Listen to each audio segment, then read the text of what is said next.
الذي خلق الإنسان وعلمه البيان شهادة أن لا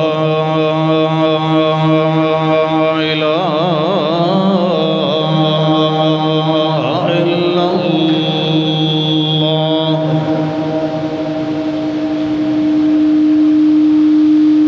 وحده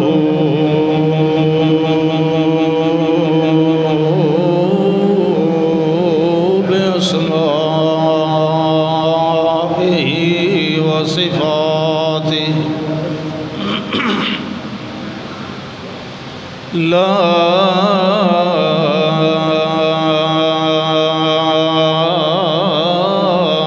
شريك له ونشهد أن محمدًا عبده ورسوله أما بعد فأعوذ بالله من الشيطان الرجيم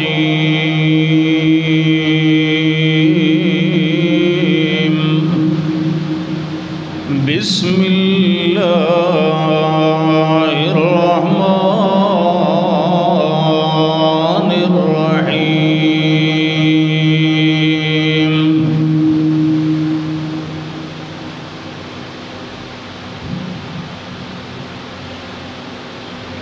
لن ينال الله لحومها ولا دماؤها ولكن يناله التقوى منكم اللهم صل على محمد وعلى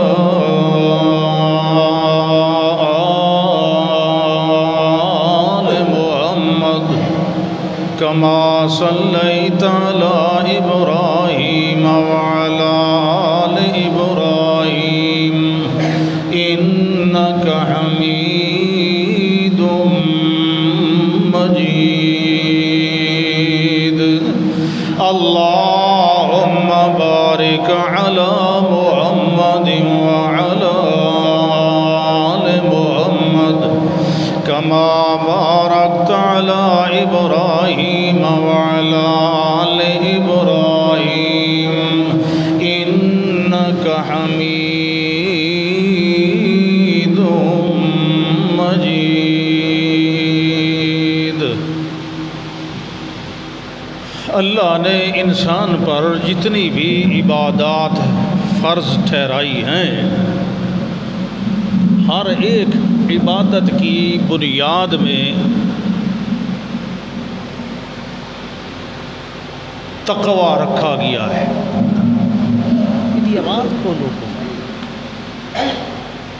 مطلب ہر عبادت کی بنیاد میں خشیت الہیہ اور اخلاص کو رکھا گیا ہے۔ اخلاص، اور انہی مومنین کی تعریف ہے جنہوں نے اخلصوا دینہم للہ۔ نماز ہے، روزہ ہے، حج ہے، زکوٰۃ ہے، قربانی ہے، کوئی مسئلہ ہے، عبادت کی کوئی شکل ہے، بندگی کی کوئی صورت ہے،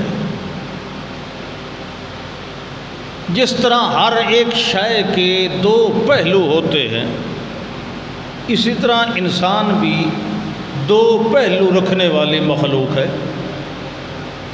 ایک ظاہری پہلو ہوتا ہے اور ایک باطنی پہلو ہوتا ہے۔ یعنی ایک تو ہے انسان کا ظاہر، جس طرح کسی بھی چیز کا ظاہر ہوتا ہے، اور ایک ہے اس کا باطن۔ عبادت جو ہے اس میں صرف ظاہری خوف یا ظاہری حالت یہ مطلوب نہیں ہوتی، بلکہ ظاہر کے ساتھ ساتھ اس کے باطن کا دخل بھی ہوتا ہے ہر عبادت میں۔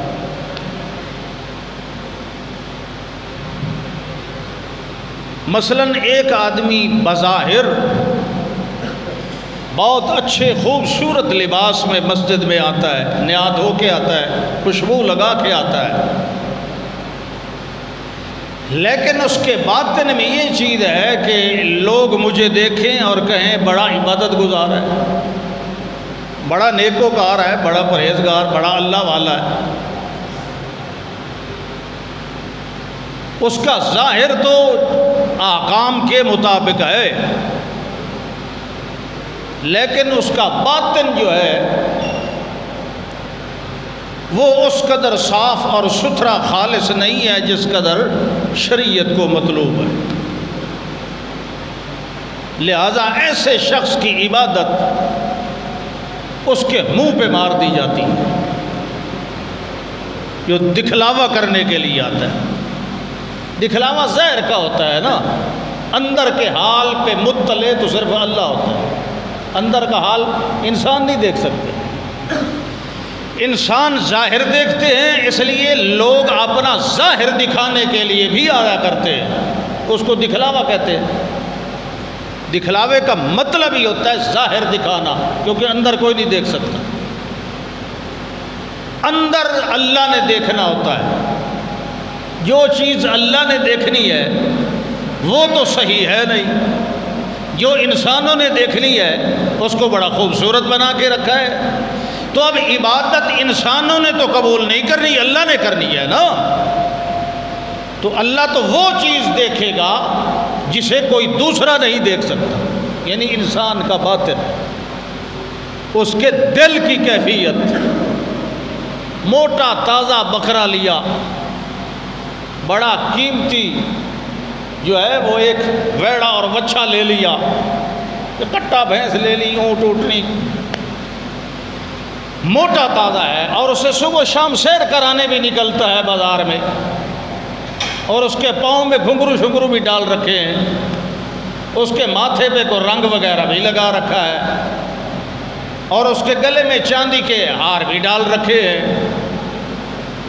وہ دکھلاتا ہے، اس کی ٹہل سیوا کرتا ہے، لوگ دیکھیں کہ حضرت صاحب، ملک صاحب، چودھری صاحب، خان صاحب کتنی بڑی قیمتی قربانی کر رہے ہیں۔ تو وہ قربانی اللہ کے لیے نہیں ہوتی، لوگوں کے لیے ہوتی ہے۔ اللہ جو ہے یہ ہڈیاں، گوشت، چمڑے، یہ رنگ یہ نہیں دیکھتا۔ مطلب یہ ہے کہ جس کو آپ ذبح کر رہے ہیں اللہ اس کو نہیں دیکھتا، اللہ آپ کے دل کو دیکھتا ہے۔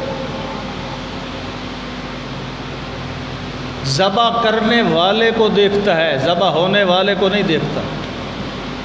یہ گائے ذبح ہو رہی ہے، یا اونٹ ہو رہا ہے، یا بکری ہو رہی ہے، یا چھترا ہو رہا ہے، اس سے اللہ کو غرض نہیں ہوتا۔ اللہ نے تو نہ کوئی گوشت سٹور کر کے رکھنا ہے، نہ اسے کسی کھالوں کی ضرورت ہوتی ہے۔ اللہ نے جو چیز نوٹ کرنی ہوتی ہے وَلَٰكِن يَنَالُهُ التَّقْوَىٰ مِنْكُمْ، وہ انسان کے اندر کی خشیت اور اخلاص ہوتا ہے۔ ایک آدمی کے پاس گنجائش ہی تھوڑی ہے، گنجائش ہی تھوڑی ہے، اس نے چھوٹا جانور لے لیا ہے۔ ایک آدمی کے پاس گنجائش زیادہ ہے مگر اس نے بھی چھوٹا لے لیا ہے، دونوں کے برابر ہیں، لیکن دونوں کے دل کا حال برابر نہیں ہے۔ ایک کے دل میں تو جو تھا وہ سب لگا دیا، اور دوسرے کے دل میں بخل ہے۔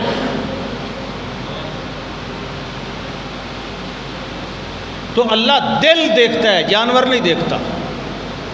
ایک صحابی رضی اللہ تعالیٰ عنہ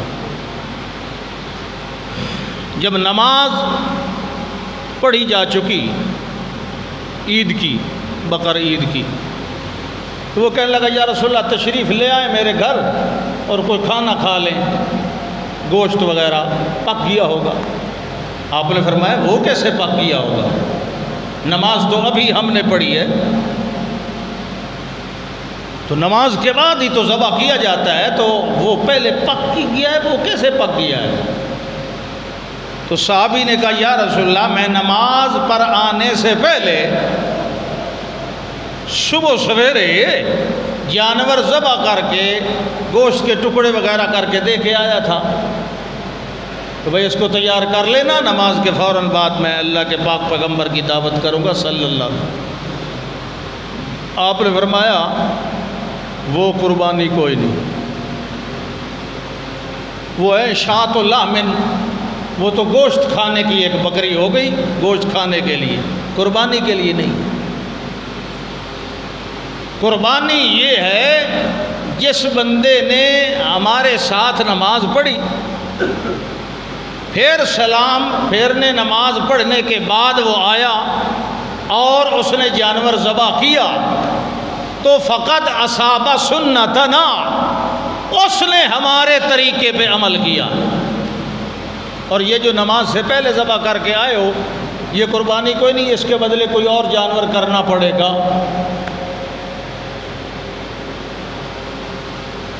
اس نے کہا جی میں کوشش کرتا ہوں، تلاش کرتا ہوں۔ بھائی قربانی کا ہی دن ہے نا، اس دن تو بڑا مشکل سے کوئی ملے گا، اور پھر امیر لوگ تو تھے نہیں اس دور میں، ایک دفعہ لے لی تھی وہ بکری، اب دوسری تلاش کرنی ہے۔ 1200 نے تلاش کی، تلاش کر کے وہ لے آیا، ایک جزع ملا پٹھورا، پوری عمر کا ہی نہیں ملا۔ رسول اللہ صلی اللہ علیہ وسلم کی خدمت میں لے کے آیا، کہنے لگا جی مجھے ملا ہے۔ اس نے چادر میں چھپایا ہوا تھا۔ اچھا وہ دکھائیں، وہ جو ملا ہے وہ تو چھوٹا سا پٹھورا تھا۔ رسول اکرم صلی اللہ علیہ وسلم نے فرمایا تو یہی ذبح کر، لیکن یہ خاص تیرے لیے اجازت ہے، سب کے لیے نہیں، کیونکہ تو پہلے ایک دفعہ قربانی والی بکری وہ ذبح کر چکا ہے۔ اللہ تیرے دل کی نیت اور اس کا حال جانتا ہے کہ تو یہ جو چھوٹا سا پٹھورا لے کے آیا ہے یہ سستی یا بخل کی وجہ سے نہیں لے آیا، تیرے پاس اب استطاعت ہی اتنی تھی۔ تو اللہ دلوں کا حال جانتا ہے، اس لیے فرمایا لَن يَنَالَ اللَّهَ لُحُومُهَا وَلَا دِمَاؤُهَا وَلَٰكِن يَنَالُهُ التَّقْوَىٰ مِنكُمْ۔ اللہ کو ہرگز نہیں پہنچتے ان جانوروں کے گوشت اور ان کے خون بھی، وَلَٰكِن يَنَالُهُ التَّقْوَىٰ مِنكُمْ، بلکہ تمہارے دلوں میں جو تقوی ہوتا ہے اللہ اس کو دیکھتا ہے، وہ پہنچتا ہے بارگاہ الہ میں۔ جس کے دل کا حال یہ ہوا ہے کہ اس نے اپنی سکت کے مطابق جانور ذبح کر دیا، چاہے وہ چھوٹا ہے یا بڑا ہے، موٹا ہے یا نہیں ہے، قیمتی ہے یا نہیں ہے، جو اس کی استطاعت میں تھا اس نے لے کے ذبح کر دیا۔ تو اللہ فرماتے ہیں وَلَٰكِن يَنَالُهُ التَّقْوَىٰ مِنكُمْ كَذَٰلِكَ سَخَّرَهَا لَكُمْ لِتُكَبِّرُوا اللَّهَ عَلَىٰ مَا هَدَاكُمْ۔ اور سننے والوں سن لو، كَذَٰلِكَ سَخَّرَهَا لَكُمْ، اسی لیے ہی تو اللہ نے ان جانوروں کو تمہارا تابع بنایا، پالتو بنایا، فرما بردار بنایا، لِتُكَبِّرُوا اللَّهَ عَلَىٰ مَا هَدَاكُمْ، کہ جس طرح اللہ نے تمہیں سمجھایا ہے اس طرح اللہ کی بڑائی بیان کیا کرو، اللہ کی تکبیر پڑھ کر ان کو ذبح کیا کرو۔ وَبَشِّرِ الْمُحْسِنِينَ،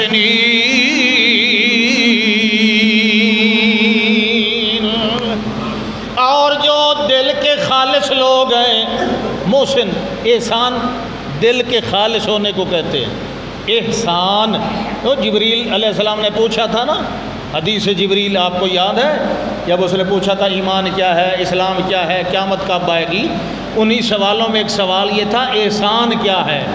تو فرمایا تھا اعبد اللہ کأنک تراہ فإن لم تکن تراہ فإنہ یراک، دل کا ایسا مضبوط تصور ہو عبادت کے وقت کہ گویا تم اللہ کو دیکھ رہے ہو، تو یہ احسان ہوتا ہے، اخلاص، دل کی بصیرت۔ وبشر المحسنین، اور جو اخلاص والے ہیں، جو دل سے قربانیاں کرتے ہیں، جو دل میں اللہ کا ڈر رکھتے ہیں، جو دل میں خوف خدا رکھتے ہیں، بشر المحسنین،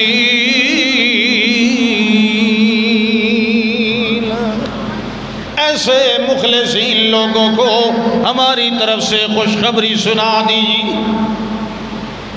اللہ قبول کرتا ہے صرف تقوی کی بنیاد پہ کرتا ہے۔ بہت پہلے دنیا میں آنے والے سب سے پہلے انسان کے دو بیٹوں میں لڑائی ہوئی تھی۔ انسان اول آدم علیہ السلام، اور اس کی وجہ بھی تقوی تھی۔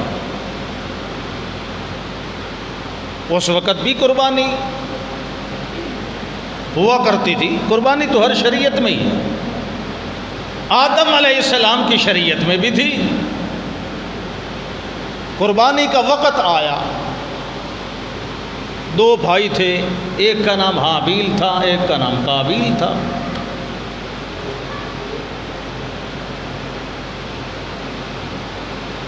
ایک شکار کیا کرتا تھا اور ایک کسان تھا۔ بہرحال حابیل نے ایک موٹا تازہ دمبا وہ ذبح کر کے پہاڑی کی چوٹی پہ رکھ دیا۔ نشانی یہ ہوتی تھی قربانی کے قبول ہونے کی۔ شروع میں اللہ ایسی موٹی موٹی علامتیں بناتا تھا۔ نشانی یہ ہوتی تھی کہ آسمان سے آگ اترتی اور جس کی قربانی کو وہ آگ لے جاتی وہ قبول ہو گئی، اور جو پڑی رہی وہ مردود ہو گئی۔ اب پہاڑی کی جو انہوں نے منتخب کی ہوئی تھی قربانی والی پہاڑی، اس کی چوٹی پہ حابیل نے وہ دمبا ذبح کر کے رکھ دیا، اور قابیل نے گندم کی سٹیوں کا ایک گٹھا وہ وہاں رکھ دیا۔ حالانکہ اس کے پاس بھی مویشی بہت سارے تھے، لیکن وہ بخیل بہت تھا۔ استطاعت کے باوجود بخل کیا کرتا تھا۔ ان دونوں نے قربانی کی۔ ہوا یہ کہ دمبے والی قربانی قبول ہو گئی، اسے آگ لے گئی، کھا گئی، اور وہ سٹیاں جو تھیں گندم کی وہ باقی وہیں کی وہیں پڑی رہ گئی۔ اب کیا ہوا؟ اللہ اکبر، اللہ باقاعدہ یہ واقعہ سنا رہا ہے، باقاعدہ باضابطہ طور پر۔ معلوم ہوتا ہے کہ یہ بہت کام کی بات تھی۔ اللہ چھوٹی موٹی باتیں تو نظر انداز کر دیتا ہے نا۔ اللہ نے باقاعدہ ایک اہتمام کے ساتھ بیان فرمایا۔ وَاتْلُ عَلَيْهِمْ نَبَأَ ابْنَيْ آدَمَ إِذْ قَرَّبَا قُرْبَانًا۔ باقاعدہ اللہ فرما رہے ہیں وَاتْلُ عَلَيْهِمْ، اے میرے پاک پیغمبر کہہ دیجئے صلی اللہ علیہ وسلم، وَاتْلُ عَلَيْهِمْ، پڑھیے بیان کیجئے ان کے سامنے قصہ۔ وَاتْلُ عَلَيْهِمْ نَبَأَ ابْنَيْ آدَمَ، آدم علیہ السلام کے دو بیٹوں کا قصہ۔ وہ قصہ کب شروع ہوا؟ فرمایا اِذْ قَرَّبَا قُرْبَانًا، جب دونوں نے قربانی کی، جب دونوں نے قربانی، بڑا اہم مسئلہ ہے۔ اِذْ قَرَّبَا قُرْبَانًا، جب دونوں نے قربانی پیش کی تو کیا ہوا؟ اللہ فرماتے ہیں فَتُقُبِّلَ مِنْ أَحَدِهِمَا وَلَمْ يُتَقَبَّلْ مِنَ الْآخَرِ، ان دونوں میں سے ایک کی قربانی قبول کر لی گئی اور دوسرے کی قربانی قبول نہ کی گئی۔ جس کی قربانی قبول نہ کی گئی وہ کہنے لگا لَأَقْتُلَنَّكَ، میں تجھے قتل کر دوں گا، تیری وجہ سے میری بے عزتی ہوئی ہے۔ نہ تو موٹا تازہ دمبا رکھتا اور نہ میری قربانی رد ہوتی، یہ تیری وجہ سے میری ذلت ہوئی ہے، لہذا نہ تو باقی رہے گا اور نہ میرا کوئی مقابلہ کرے گا۔ حالانکہ نیکیوں میں تو اللہ کہتا مقابلہ کرو، فاستبقوا الخیرات، نیکیوں میں مقابلہ کرو۔ لوگ دنیا داری میں مقابلہ کرتے ہیں نا، اس کا اتنا مال ہے میرا اتنا ہو جائے۔ اللہ کہتا دنیا میں مقابلہ نہ کرو، وہ میں دیتا رہوں گا۔ تم خیرات میں، نیکیوں میں، اچھائیوں میں مقابلہ کرو۔ وہ چاہتا تھا کہ میرا اکیلا کھلا میدان ہو، میں جو کچھ کروں کرتا رہوں بس۔ کہنے لگا قال لَأَقْتُلَنَّكَ، میں تجھے مار ڈالوں گا، تجھے قتل کر دوں گا۔ تو آگے جس کی قربانی قبول ہو گئی تھی وہ حابیل علیہ السلام کہنے لگے قال انما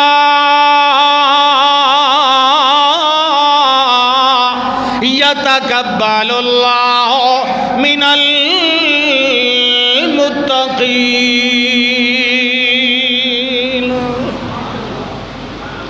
وہ کہنے لگا اس میں میرا قصور کوئی نہیں، اللہ تو تقوی والوں کی قربانیاں قبول کرتا ہے، متقین کی قربانی قبول کرتا ہے۔ میرے پاس جو کچھ اللہ نے مال مجھے دے رکھا تھا، میں نے اس میں سے اچھا اور صاف ستھرا مال، موٹا تازہ مال، پسندیدہ اور محبوب مال اللہ کی راہ میں دے دیا، اور تو نے ویسے ہی ڈنگ ٹپانے کی بات کی ہے، تو نے تو جیسے ونگار میاں کی جاتی ہے ایسے کر دیا۔ چلو گندم کا گٹھا رکھ دیتے ہیں، ہو گیا تو ٹھیک، ورنہ پھر بھی ٹھیک۔ تم نے تو ایسا کیا معاملہ، میں نے دل سے کیا معاملہ۔ انما يتقبل الله من المتقين۔ تجھے ہمیشہ کے لیے یہ اصول یاد رکھ لینا چاہیے، یہ اصول ہے کہ انما یتقبل اللہ، اللہ تو صرف قبول کرتا ہے من المتقین۔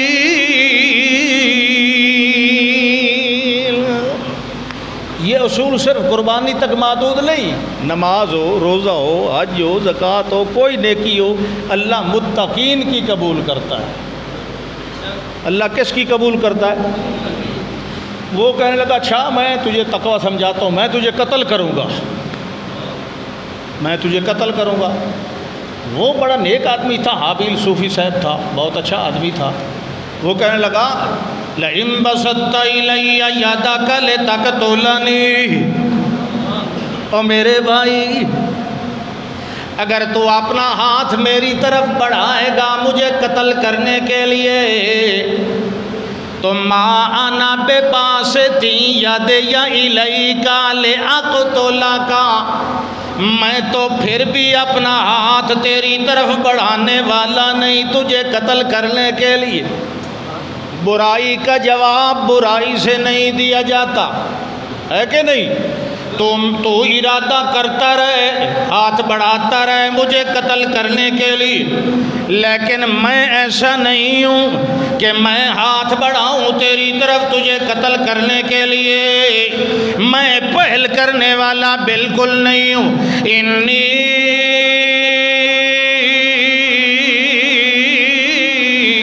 اخاف اللہ رب العالمین،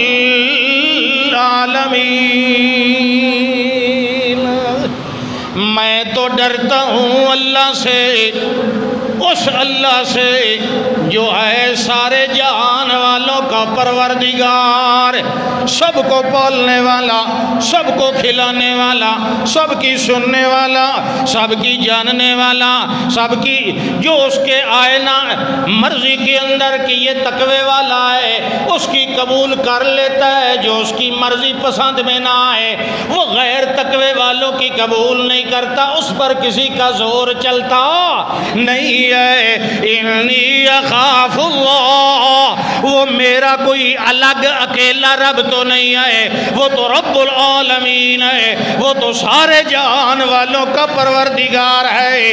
اگر تو بھی تقوی اختیار کرتا، پسندیدہ چیز اللہ کی راہ میں قربانی کے لیے دیتا، تو اللہ تیری قربانی بھی قبول کر لیتا۔ تو اپنے آپ کو ٹھیک کرنے کی بجائے، اپنی حالت کو سدھارنے کی بجائے تو مجھ پر حملہ کرے گا، اس وجہ سے کہ میں نے اچھا مال کیوں دیا اللہ کی راہ میں، حالانکہ اللہ اکبر۔ اور میاں یہ تو چلو اب قربانی کا موسم ہے، صرف قربانی نہیں، اللہ کیا کہہ رہا ہے؟ وَمَا تَفْعَلُوا مِنْ خَيْرٍ، توجہ ہے، وَمَا تَفْعَلُوا مِنْ خَيْرٍ، تم جو بھی نیکی کا کام کرو، یعلمہ اللہ، اللہ اس کو، جس طرح سورۃ زلزال میں فرمایا فَمَن يَعْمَلْ مِثْقَالَ ذَرَّةٍ خَيْرًا يَرَهُ، جو ذرہ مثقال رائی کے دانے کے برابر بھی نیکی کرے اس کو بھی دیکھنے والا کون ہے؟ بولیے۔ تو جب دیکھنے والا تو پرکھنے والا بھی وہی ہے، پرکھنے والا وہ ہے تو قبول کرنے والا بھی وہی ہے۔ تو اللہ کیا کہتے ہیں؟ وَمَا تَفْعَلُوا مِنْ خَيْرٍ، تم جو بھی نیکی والا کام کرو، یعلمہ اللہ، اس کو اللہ جانتا ہے۔ اور اللہ کہتا ہے ہم تمہیں خود کہہ رہے ہیں وَتَزَوَّدُوا، اور سفر میں کچھ سامان لے لیا کرو۔ سفر میں آپ سفر کرتے ہیں یا نہیں کرتے ہیں؟ تھوڑا بہت سفر میں کچھ نہ کچھ ضروریات سامان کی ضرورت ہوتی ہے کہ نہیں ہوتی ہے؟ سفر کب کرتے ہیں آپ؟ کبھی کبھی کرتے ہوں گے، لیکن آپ یہ نہیں سمجھ رہے کہ آپ کی پیدائش سے لے کر موت تک ساری زندگی کا نام ہی سفر ہے۔ اس کو آپ سفر نہیں سمجھتے، سفر وہی سمجھتے ہیں گاڑی میں بیٹھ کر ملتان سے فیصل آباد جانا ہے، اور یہ دنیا سے جو آخرت تک جانا ہے یہ سفر نہیں ہے۔ کیوں بھائی؟ یہ مسافر ہیں ہم حالت سفر میں ہیں۔ آپ انسانی زندگی کا ایک ایک سیکنڈ جو گزر رہا ہے آپ اس گھڑی کو روک سکتے ہیں؟ یہ سیل والی گھڑی تو آپ روک سکتے ہیں، انسان کی زندگی کا جو ایک ایک لمحہ گزرتا جا رہا ہے یہ حالت سفر میں ہے کہ نہیں؟ ہے کہ نہیں؟ یہ مسلسل چل رہی ہے کہ نہیں؟ اس کے جب سیل ختم ہوں گے نا پھر نئے سیل اس میں نہیں ڈلیں گے، سیدھا آخرت، یہ اب گاڑی یہیں رکے گی۔ یہ حالت سفر ہے جس کو سمجھتا ہی کوئی نہیں۔ ہاں بھائی سفر کرنا ہے، بس میں گاڑی میں ایک کولر پانی کا لے لو، ٹھنڈی پانی کی بوتل ساتھ لے لو، کچھ کھانے پینے کے لیے فروٹ ساتھ رکھ لو، ایک دو جوڑے کپڑوں کے بھی ساتھ رکھ لو۔ یہ تھوڑا سا سفر ہے، اس کی تو بڑی فکر ہوتی ہے، اور یہ جو اتنا سارا لمبا ہے اس میں ساتھ کیا لے کے رکھا ہے؟ اللہ کیا کہہ رہا ہے؟ تزودوا، سامان سفر ساتھ لے لیا کرو،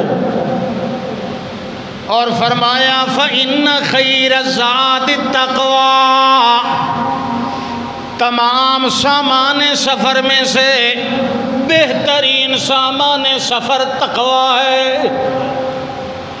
جس کے سامان سفر کے اندر تقوی ہوا، اللہ فرماتے ہیں اس کا سفر تو کامیاب ہو جائے گا، اور جس کے سامان کے اندر باقی ساری دنیا کی سہولتیں موجود ہوئی مگر اللہ کا خوف اور اخلاص اور خشیت الہیہ یعنی دل کی حالت اچھی تقوی والی موجود نہ ہوئی، اس کا یہ سارا سفر بیکار اور ضائع چلا گیا۔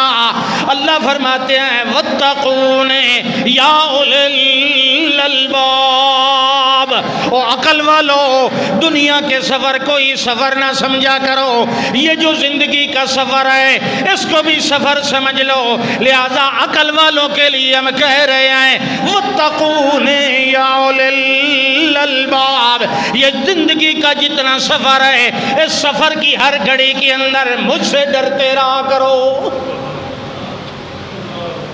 یا بنی آدم، او آدم کی اولاد، وہ آدم کی اولاد، آدم کی طرف اشارہ کیا نا، کیونکہ آدم کی جو پہلی اولاد تھی وہ تقوی کی وجہ سے لڑ پڑی تھی، تو غیر متقی نے متقی کو قتل کر دیا تھا، حابیل کو شہید کر دیا تھا قابیل نے، بے خبری میں اس پر وار کیا، اس کو مار ڈالا اور پھر بھاگا وہاں سے، لاش ٹھکانے لگانے کا طریقہ ہی پتہ کوئی نہیں، ویسے ہی ننگی پہاڑی پہ لاش چھوڑ کے آ گیا۔ اللہ نے کوا بھیجا، وہ کوا اس قابیل کے سامنے زمین میں بیٹھ کر پہلے تو 2 کوے فضا میں لڑتے آئے، ایک کوے کو دوسرے نے مار دیا، اب اس نے مار دیا تھا وہ زمین پہ بیٹھ کے قابیل کے سامنے زمین کریدنے لگا اپنی چونچ سے پنجوں سے، اچھا خاصا جب اس نے گڑھا بنا لیا تو اس کے اندر وہ مرے ہوئے کوے کی لاش کو پھینک کر اوپر مٹی ڈالنے لگا۔ اس وقت یہ کہنے لگا یا ویلتا، یہ قابیل کہنے لگا میرے لیے بڑا